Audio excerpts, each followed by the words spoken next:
উৎসবমুখর পরিবেশে সংযুক্ত আরব আমিরাতের দুবাইয়ে হয়ে গেল গোল্ড কাপ ফুটবল টুর্নামেন্টের ফাইনাল ও পুরস্কার বিতরণী। দেশটিতে বসবাসরত চকরিয়া প্রবাসীদের উদ্যোগে এক মাস ব্যাপী চলে টুর্নামেন্ট। চ্যাম্পিয়ন হওয়ার গৌরব অর্জন করে এফসি একাদশ। শতব্যস্ততার মাঝেও দেশটির বিভিন্ন অঞ্চল থেকে প্রবাসী বাংলাদেশিরা উপভোগ করেন ম্যাচটি। সংযুক্ত আরব আমিরাত থেকে শওকত মেহেদীর প্রতিবেদনে বিস্তারিত। দুবাইয়ের আবুহেল ফুটবল মাঠ যেন পরিণত হয়েছিল এক টুকরো বাংলাদেশে। গেল শনিবার গোল্ড কাপ ফুটবল টুর্নামেন্টের ফাইনাল ম্যাচ দেখতে জমায়েত হয়েছিল কয়েকশো বাংলাদেশি। কর্মব্যস্ততার মাঝেও বিভিন্ন স্তরের পেশাজীবীরা অংশ নেন টুর্নামেন্টে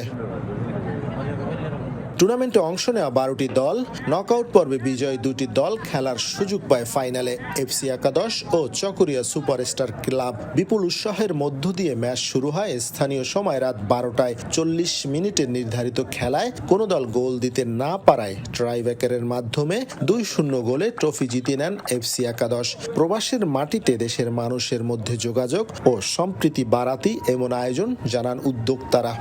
38-40 ডিগ্রি সেলসিয়াস তাপমাত্রা। এই তাপমাত্রার ভিতরেও আমরা সারাদিন কষ্ট করে শুধু মনকে এবং নিজের শরীরকে ঠিক রাখার জন্য, মনকে উৎফুল্ল করার জন্য আমরা একটা টুর্নামেন্টের আয়োজন করেছি। প্রবাসী ভাই বন্ধুরা যারা অক্লান্ত পরিশ্রম করে তাদের পরিশ্রমের পাশাপাশি একটা সুন্দর খেলা বিনোদনের আয়োজন করেছে। প্রেস মিডিয়া যারা আসছেন এখানে সবাইকে অশেষ ধন্যবাদ। দুবাইয়ের মাটিতে এমন আয়োজনে খুশি প্রবাসীরা। বাদ ভাঙা উচ্ছ্বাস ছিল খেলোয়াড়দের মাঝেও। কিছু সময়ের জন্য হলেও দেশের মানুষের সান্নিধ্য পেয়ে আয়োজকদের প্রশংসা করেন। সুন্দর একটি মনোরম আয়োজনে আজকে আমরা ফাইনাল খেলা উপভোগ করলাম। আজকের খেলায় সুন্দর একটা আয়োজন হয়েছে। আজকে খেলায় যারা দুই দলই সুন্দর খেলা উপহার দিয়েছে আমাদেরকে। চকরিয়া প্রবাসী কর্তৃক আয়োজিত আজকের খেলায় খুব মনোমুগ্ধকর একটা খেলা আমরা উপভোগ করেছি। সকল প্রবাসীদেরকে ধন্যবাদ জানাচ্ছি যারা এই উদ্যোগ গ্রহণ করেছেন। চকরিয়া দুবাই প্রবাসী কৃতিত্ব আয়োজিত এই টুর্নামেন্ট যারা কমিটি আছে, আমি আমার অন্তর থেকে পুরো দুবাই প্রবাসীর পক্ষ থেকে আন্তরিকভাবে অভিনন্দন ও শুভেচ্ছা জানাচ্ছি। আয়োজনে সভাপতিত্ব করেন শহীদুল ইসলাম বেনু। প্রধান অতিথি ছিলেন আবুল কাশেম নাহিয়ান।